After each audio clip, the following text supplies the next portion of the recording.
It begins in silence, but the moment peace is broken, it's absolute chaos. A man's arm is severed mid-step, blood painting the walls before he can even scream. In his last moments, he's looking at her, the girl locked in restraints and a metal helmet. But she's not helpless, not even close. With just a thought, she lifts the keys from the mangled corpse. The second guard shakes, frozen with fear, his bullets useless against what he can't see. One by one, the locks snap open, and so do the bodies of everyone in her path. This isn't an escape. It's a massacre. She walks slowly through the blood-soaked hallways of the facility, nude, unbothered, using her invisible power to cut down armed guards like they're nothing. They shout about a 2-meter range, but it doesn't matter. No one survives, not even those outside that reach. She bends weapons, turns pens into missiles, and uses bodies as shields. Every move is calculated, every kill effortless. Meanwhile, in another part of the facility, a woman happily chats about her intimidating boss. She's awkward, eager to please, carrying a coffee mug she insists on personally delivering. As alarms start blaring, she ignores evacuation orders. Just one more act of devotion to her boss. But fate isn't kind to the loyal. The girl, still silent, still killing, reaches a heavily guarded door. On the other side, soldiers prepare for her arrival, and among them, the woman with the coffee, unaware of what's about to happen. When the doors open, time seems to freeze. A man shouts a name in horror as the girl, now revealed to be known as Lucy, coldly rips the head off the secretary before she can even scream. Her body is turned into a shield as bullets fly. It doesn't save her. Nothing does. Lucy's escape seems inevitable, until a massive blast door suddenly slams shut. Almost. A hidden ally interferes with a lockdown, and Lucy walks out into the open. A sniper's .50 caliber shot rings out, hitting her in the head. But something about the helmet redirects the blow. She collapses, her identity now clear beneath the broken mask. Long pink hair. Human, but not. She falls from a cliff into the ocean. Kurama, the man in charge, watches helplessly, assuming the worst, or maybe hoping it is. Cut to a peaceful train station. A young man steps off a platform, unaware that his life is about to change forever. He's greeted by his cousin, who immediately pulls him into nostalgia. Seaside views, old childhood spots. But the memories aren't all happy. There's a sister he lost, and the hurt still lingers. Then, out of nowhere, they spot her. A girl, naked, confused, childlike. She can't say anything except a soft "new." She runs, trips, cries like a frightened animal. Her head is bleeding, and strange horns protrude from her skull. The young man gives her his shirt, and the cousin decides they can't leave her out in the cold. They take her back to the house he's been allowed to stay in. It's big, too big, and in exchange for living there, he has to keep it clean.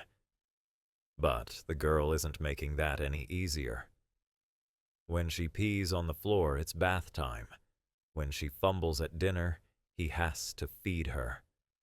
Despite the awkwardness, there's something deeply unsettling about her.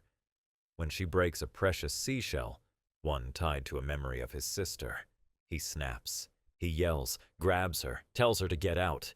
She flees, crying. Rain falls. Only later does his cousin help him understand. The girl wasn't being cruel.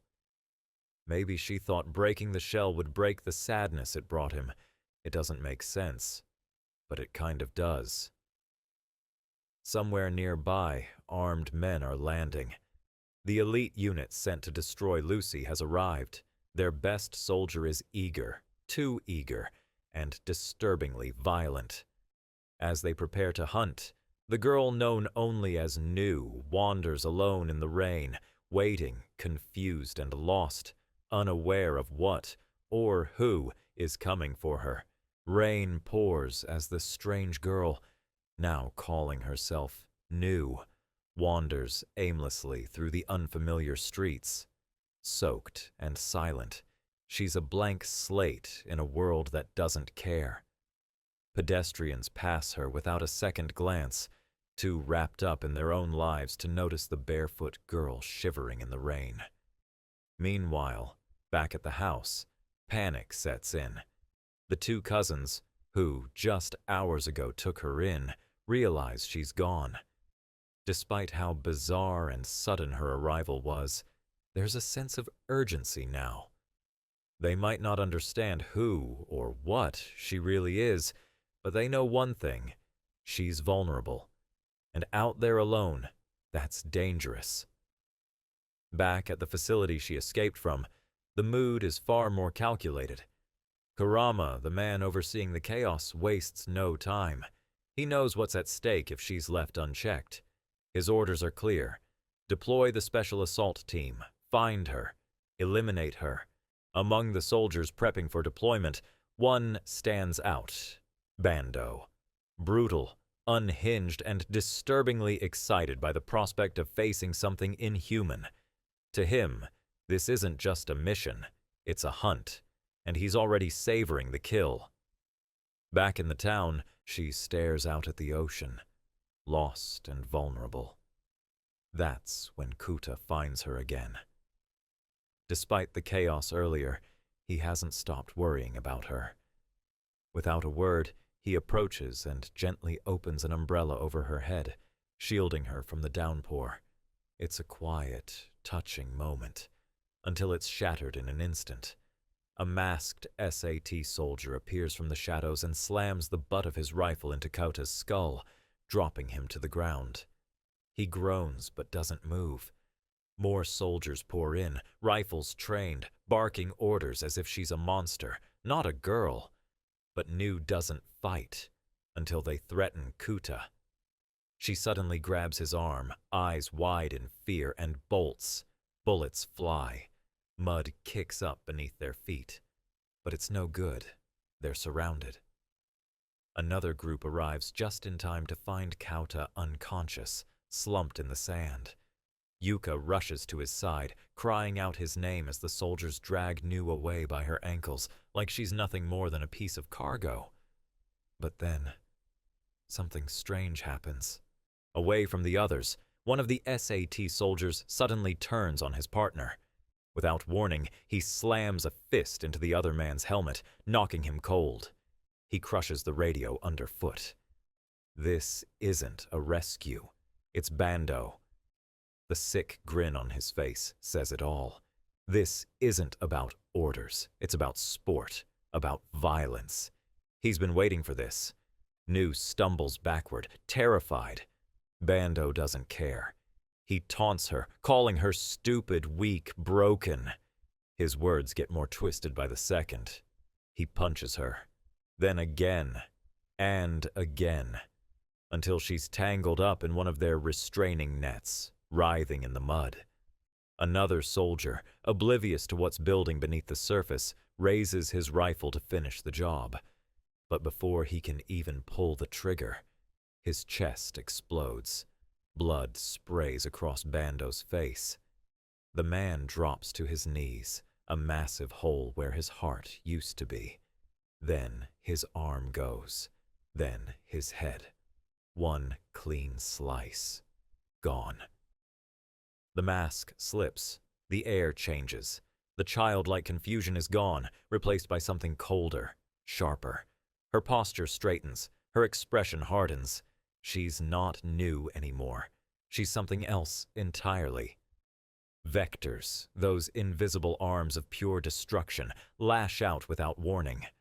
Bando is stunned, but not enough to run. He fires. She dodges effortlessly. The trees explode. The ground splits. It's chaos, and she's in control. He loses an eye. His arm bends the wrong way. He screams, even bleeding and broken. The girl, Lucy, the real one hiding beneath the surface, lets him live. For now. The episode ends with the beach silent again, save for the sound of the tide. And just like that, the monster is back. If you enjoyed this video, consider liking and subscribing. It really helps a small channel like mine grow. I'm doing this just for fun and totally for free, so your support means the world. If not, don't worry. Simply watching my content is greatly appreciated. Also, this anime is an absolute banger so far, and I'll definitely be making more in the future. Anyway, thanks again for watching, and take care out there. See you soon.